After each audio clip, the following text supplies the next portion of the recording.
Order of the day number 2, Treasury Laws Amendment 2019, Measures number 3 Bill 2019, resumption of second reading debate. Senator McAllister.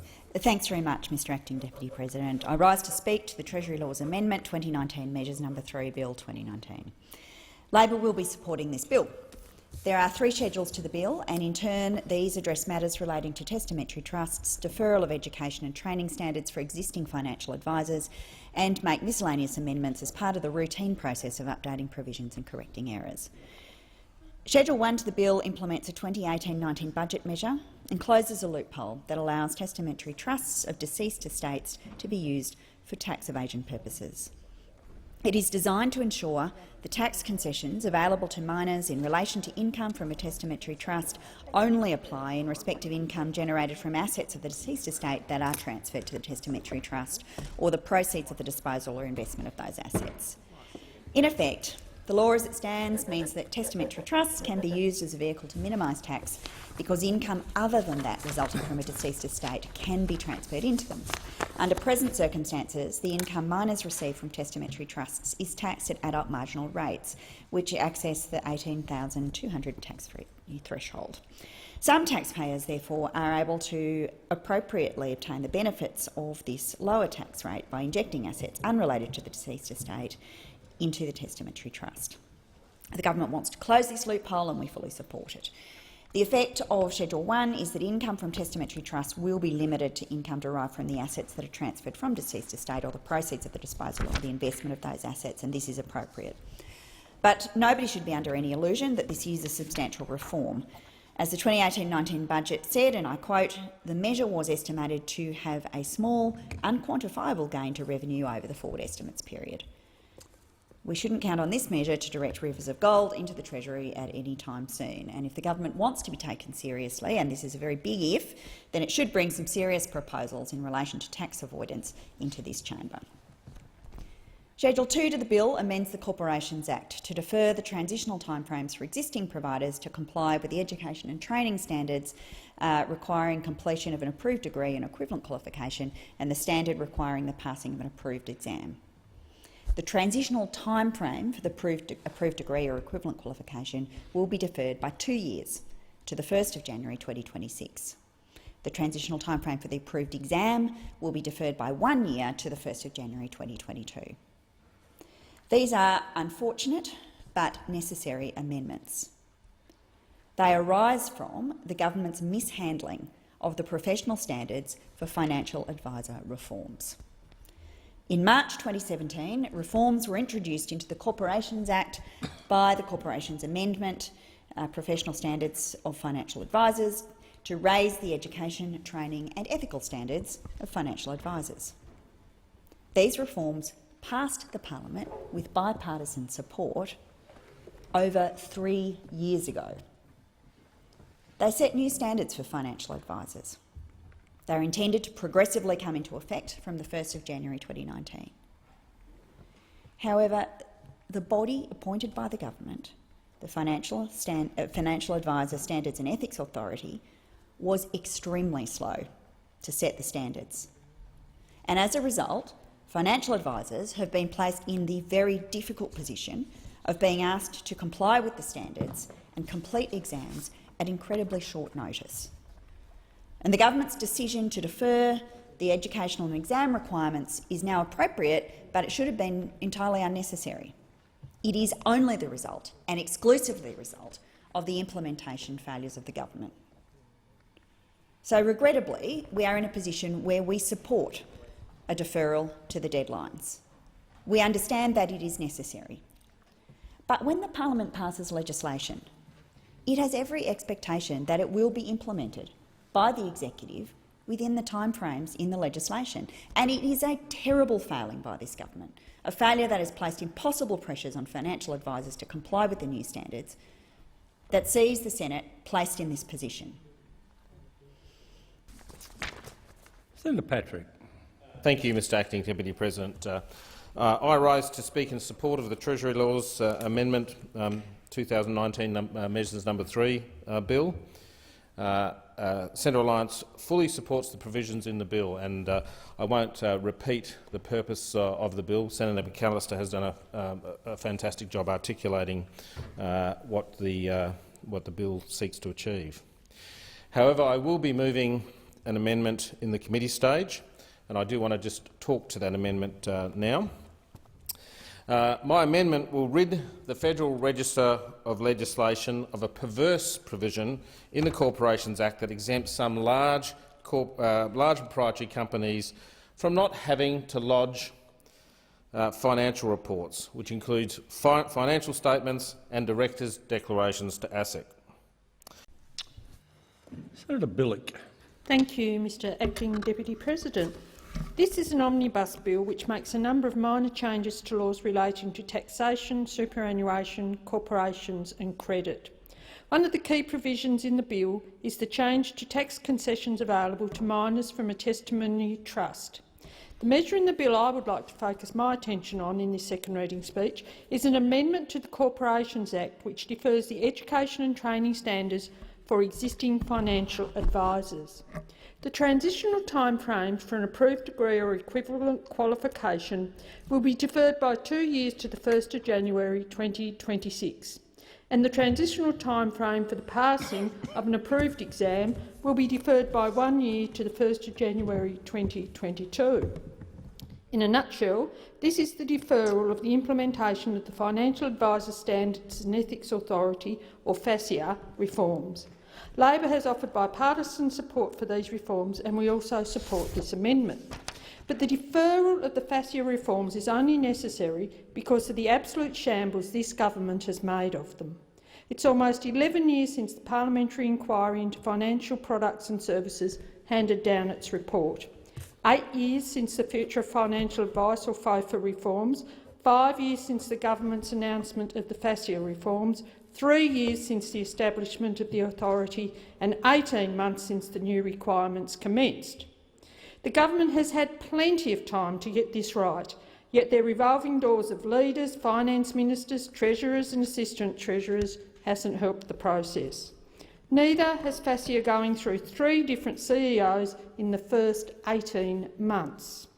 The incompetence and failures in the implementation of these reforms have led to ongoing delays which have had a detrimental impact on both financial advisors and their customers. For customers, it means that they remain at the mercy of those few financial advisors who are acting unethically and failing to represent their clients' interests first. For financial advisors, the overwhelming majority of whom are acting professionally and ethically, it has led to frustration and uncertainty about their future in the profession. There has been a lack of consultation around the reforms, and the feedback that has been received has resulted in barely any changes. Professional standards were released only days before they were due to come into effect. We heard in the House of Representatives' second reading debate on this bill of the concerns raised by some financial advisors that almost every financial advisor in Australia would be in breach of the standards because of FASEA's delay in releasing their final guidance.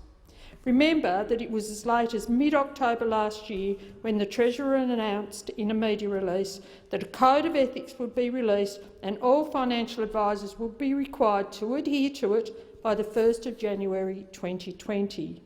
And it was even later, mid-November, when the Australian Securities and Investment Commission assured advisors that they would not be in breach of the law because they are unable to register with an ASIC-approved compliance scheme by the 1st of January 2020. In recent months, much of the anger and frustration has arisen from the exam, which financial advisors have been required to pass by January 2021. And I've had numerous representations in my office about this issue. 6 months of exam preparation time was lost to financial advisors because of the delays in FASEA releasing exam guidance. When the guidance was finally released, it was very vague and gave limited information to financial advisors about what topics would be examined and how they should prepare for the exam. The first exam was held entirely in metropolitan areas, which made it difficult for many advisors to attend.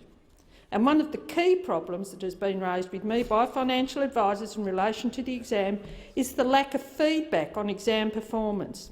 This is particularly frustrating for those advisors who have failed and need to study again to resit the exam. The exam covers 3 domains of knowledge, specifically financial advice, regulatory and legal obligations, applied ethical and professional reasoning and communication, and financial advice construction. For candidates who have failed an exam, the statement of results highlights the broad domain knowledge areas they need to focus on. This high-level feedback is very unhelpful in helping candidates know what topics they need to study. Of the 470 advisors who sat the April exam, around 16 or 17% were sitting it for the second time, according to a report by the publication Professional Planner. Only 50% of those advisors sitting the exam for the second time passed. For those advisors who have failed the exam twice, it must be incredibly frustrating not only to have to sit the exam a third time, but to be given almost no clues as to why they have failed. To give you an idea of why they are so frustrated, it costs close to $600 to sit the exam each time, and sittings are only available every 2 to 3 months. To add further uncertainty, it takes around 6 to 8 weeks after the exam to get the results. This means a financial advisor who has failed twice may have spent around 6 months trying to pass the exam, paid $1,200 in sitting fees and taken many hours out from doing work for their clients to prepare for the exam. And after all that, they've got nothing to show for it. They still have no guarantee that investing time in further study will allow them to keep working in their industry, an industry which some have been in for decades. So it's hard to imagine the anxiety that some financial advisors must be experiencing when they have a black cloud like this hanging over the future in their profession, and no clear answers about what they need to do to clear it up. For an industry which in the past has faced a number of scandals involving conflicted remuneration from which many Australians have suffered, it's not unreasonable to require that its practitioners adhere to professional standards. It brings financial planning into line with a number of professions with similar requirements, medical practitioners, lawyers and accountants, to name a few. And I say it's not unreasonable. But the Morrison government has made the requirements unreasonable through their poor handling of this reform. They have expected financial advisors to pass an exam in an environment where the standards and exam guidance were released late, the exam guidance and feedback are vague, and the first exam sittings were difficult to access. They have once again completely bungled what should have been a straightforward reform. Labor has moved amendments to this bill which remove the exemption from conflicted remuneration rules for financial advisors in relation to selling of units or shares in listed investment trusts and listed investment companies. This exemption was part of the Liberals' winding back of Labor's FASEA reforms. Since 2015, the market for listed invested companies and listed investment trusts has doubled to $45 billion, yet these products have performed very poorly, with an average return since 2015 of minus 6.1%. There is absolutely no reason to keep the exemption for LICs and LITs, and ASIC agrees. ASIC supported Labor's position when they told the Australian Financial Review almost 1 year ago, and I quote, "Conflicted remuneration in financial services should be prohibited or removed as a general policy." End quote. The Banking Royal Commission also recommended considering the remaining exemptions to the ban on conflicted remuneration and whether each one remains justified. I can't see how the exemption for LICs and LITs remains justified when they are underperforming and advisors are earning commissions of between 1% and 3% on them. The winding back by those opposite of Labor's FOFA's reforms was a backward step, and one for which investors continue to suffer by being encouraged to invest against their own interests in high-risk and poorly performing products. And I'm disappointed that the government has chosen to play politics with Labor's amendment and to blame our amendment on their own decision to delay this bill. In a May 11 article in Professional Planner, Senator Hume described our amendment as a backflip and having been moved at the 11th hour. It is neither, and those opposite know it, and they should stop misleading the industry. Yes, the amendment was withdrawn in the House, and yes, it was reintroduced into the Senate. But since the amendment was first moved in February, we have made it abundantly clear to the government that it would remain on the agenda.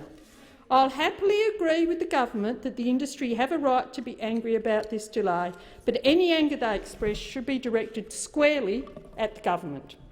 Given the anger that's already been directed at the government by the financial services industry for their mismanagement of the FASEA reforms, it is of little surprise that the government will try to deflect some of the anger towards us, even if they have to reinvent history to do so.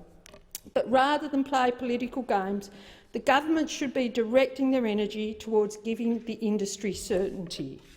I'm sure a competent government will be capable of making improvements to the exam process that satisfactorily address the concerns of the industry without diminishing the quality of the ethical standards that the exam is designed to uphold. When this bill passes, those opposite need to own up to their mistakes and dedicate the additional time Parliament has given them to getting this reform right. This will need further discussions with financial advisors to understand the concerns they have and the barriers they have facing in completing and passing the exam. What we are not hearing from this government in its contributions on this bill or in any other public forum is an apology to all those financial advisors who have been thrown into turmoil by their mishandling of these reforms. No one in the government has the honesty or the guts to fess up and say, yes, we stuffed this up, we got it wrong and we're sorry. The extension provided by this bill is a tacit admission of the monumental mess the Morrison government has made of these reforms. And if they are going to admit by their deeds that they got this so badly wrong, why not have the courage to follow that with an admission in words as well? How can financial advisors and their clients have any faith that those opposite are truly committed to fixing this mess if they can't admit to making the mess in the first place? This is the Liberal Party, the party which claims to encourage enterprise, which claims to stand up for and look after small business, and yet they have failed thousands of small business in this sector so dismally. This is supposedly the party that is so committed to deregulation and to reducing red tape, the run from which we had to sit and listen to lectures on regulation when they introduced their ridiculous omnibus repeal bills. We listened to lectures on red tape while they introduced bills which removed out-of-date legislation and corrected punctuation, delivering absolutely zero benefit for business. This massive debacle on the distresses it caused financial advisors clearly shows that the Liberal small business advocacy and red tape reduction credentials are non-existent. Of course, the absolute mess they've made of an important reform for the financial services sector adds to a ton of evidence against the ridiculous myth that those opposite are superior economic managers. Given their recent $60 billion JobKeeper blunder, the robo-debt debacle and the sports fraud scandal, I'm surprised any Australian would trust them to run a chook raffle, let alone the country. But hopefully, with another year's grace, the government will have enough time to clean up the mess they've made of FASEA. Perhaps these reforms can still be salvaged. Let's hope so. Because when it comes to accountability in the financial services sector, Australians have very little faith in the government that voted 26 times against the Banking Royal Commission and dragged its feet for years on payday lending. Mr Acting Deputy President, Labor remains 100% behind the establishment of FASEA and the requirements for financial advisors to meet education standards, to pass a professional exam, to have professional experience and to meet continuing professional development requirements. We know from evidence given to the Banking Royal Commission and other previous inquiries that sadly a minority of financial advisors put their own interests ahead of those of their clients. And we also know that investors suffer as a result. But it is important to acknowledge that the majority of financial advisors do act with high ethical standards and look after the interests of their clients. The incompetent hand that this government has made of the implementation of the FASEA reforms has two groups of victims: financial advisors who do the right thing, who act ethically and who look after their clients, and the customers of those financial advisors who don't. So I hope, for the sake of all those affected, that with the passage of this bill, The Morrison government can fix their mistakes and get this reform right. I commend the bill to the Senate and I urge the government and the crossbench to make sure this bill goes through. Minister. Deputy President, first I'd like to thank those senators who have contributed to this debate. This bill contains a number of measures which improve the integrity of the tax system, provide flexibility in completing new financial advisor requirements and ensuring existing legislation operates as intended. Schedule 1 amends the Income Tax Assessment Act of 1936 to limit the tax concessions available to minors in relation to income from a testamentary trust to income derived from assets transferred to the deceased from the deceased estate or subsequently accumulated from those assets. This is an integrity measure to improve the taxation of testamentary trusts. It was announced in the 2018-19 budget and applies from the 1st of July 2019. Schedule 2 extends transitional deadlines for existing advisors to ensure that they have enough time to meet new professional requirements. Existing advisors will be required to complete the exam set by the Financial Advisor Standards and Ethics Authority by the 1st of January 2022. This is 1 additional year. In addition, advisors will be required to meet the qualification requirements by the 1st of January 2026. This is 2 additional years. The government is committed to raising education and training standards of financial advisors. This includes new entrants and existing advisors. Schedule 3 makes minor technical and machinery amendments to the Treasury portfolio legislation, and this includes amendments to address technical deficiencies, ensure that the law operates as intended in the Treasury portfolio legislation, and to remove administrative inefficiencies. And I commend this bill to the Senate. Senator Patrick. Yeah, thank you. I just wanted to respond to a comment that was made by Senator Whish-Wilson, because I think people will be watching this. I know there are not a lot of financial advisors looking at this because my office has been bombarded with calls. They were concerned that this amendment, when it passes, will in fact cause the bill to go back to the other place and then sit there, and nothing will happen to that bill. Now, firstly, I just want to make sure all those financial advisors understand that, that this bill is being supported by the Senate. It has an amendment to correct an anomaly, and an anomaly that creates a privileged class of companies here in Australia, which is no longer acceptable to Australians to do that. When it goes back to the House, if it sits there, I just foreshadow, I just advise what I've indicated privately to other senators in this chamber, that every Treasury bill that has the right constitutional hook will have this amendment put, and if you want to stop all of the bills passing through the House for the purpose of protecting your mates, your financial mates, then that's how this is going to play out. So I urge that when it goes back to the House that you do deal with it and deal with it in accordance with the public interest that that I've talked about in my second reader and Senator Whish-Wilson talked about as well.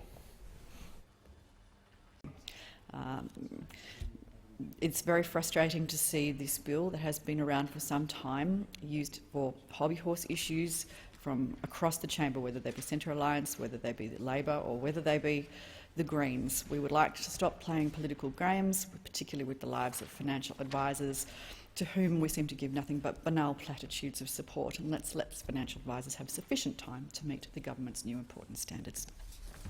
Have a message?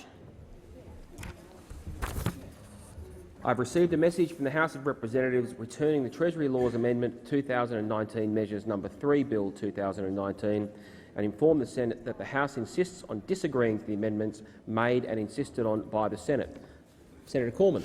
Thank you very much, Mr. President. I move that this message be considered in Committee of the Whole immediately. The question is that motion be agreed to. Those of that opinion say aye. The contrary, no. The ayes have it.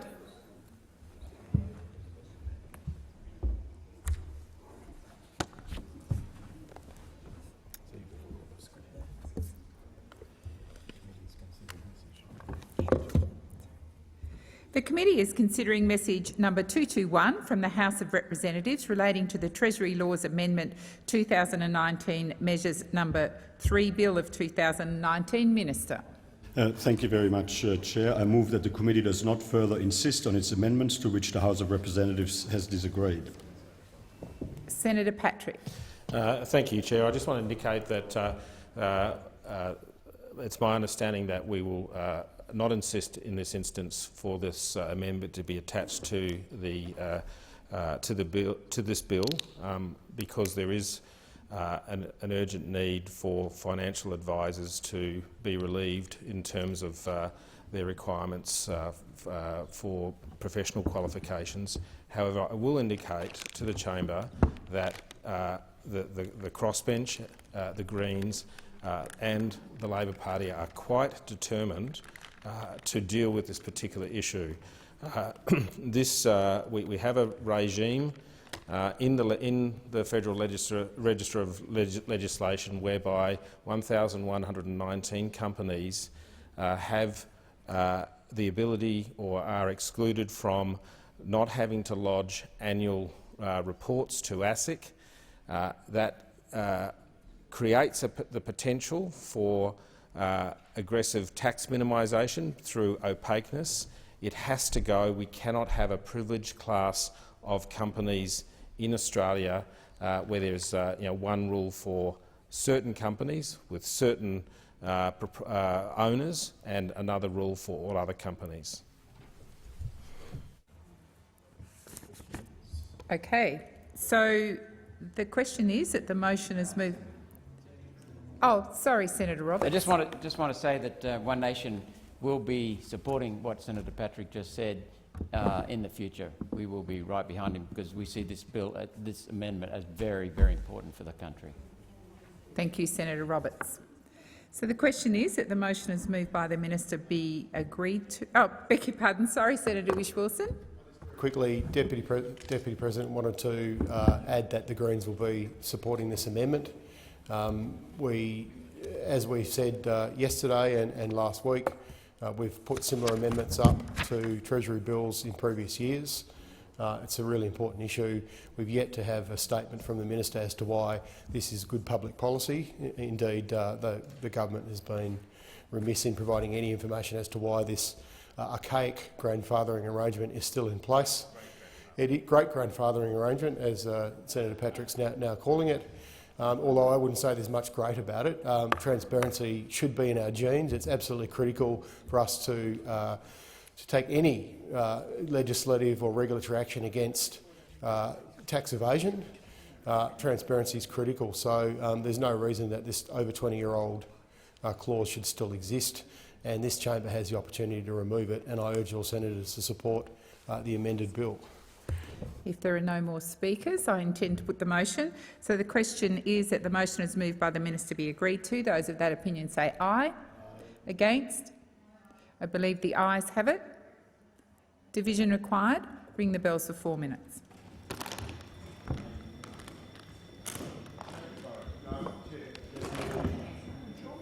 Okay, so we're cancelling the division. No division required, so I'm moving on. Minister.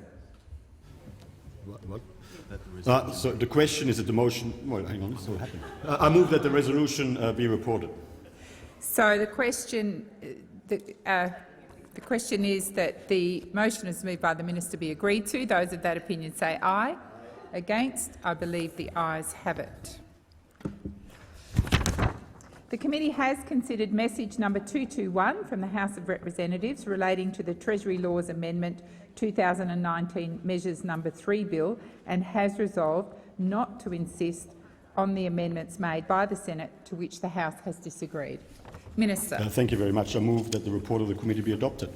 So the question is, the motion is moved by the minister be agreed to. Those of that opinion say aye. Against?